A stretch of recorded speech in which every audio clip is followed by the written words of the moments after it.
প্রত্যেক ফরজ সালাতের পরে যে ব্যক্তি আয়াতুল কুরসি তেলাওয়াত করবে তার জান্নাতে যাওয়ার ক্ষেত্রে আর কোনো ব্লক বা বাধা নাই, একটা জিনিস ছাড়া, সেটা হচ্ছে মরণ, মৃত্যু। লোকটা মরে না তাই জান্নাতে যায় না, মরলেই জান্নাতি। রাতে সূরা মুলক পড়ে শোন, তাহলে কবরের শাস্তি হবে না, মাপ। রাতে আয়াতুল কুরসি পড়েন, তাহলে আল্লাহর পক্ষ থেকে একজন পাহারাদার থাকবেন। এই যে পাহারাদার আছে।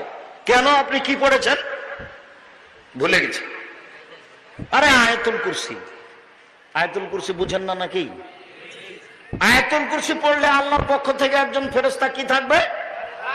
পাহারাদার। কতক্ষণ পর্যন্ত? সকাল পর্যন্ত। আমি আল্লাহর কাছে প্রায় দোয়া করি, আল্লাহ ডক্টর খন্দকার আব্দুল্লাহ জাহাঙ্গীর রহমার মতো আখলাকটা আপনি আমাকে দান করেন, কারণ এটার অভাব আমার মধ্যে অনেক বেশি। আল্লাহ তাআলা আমাদের সবাইকে দান করুন।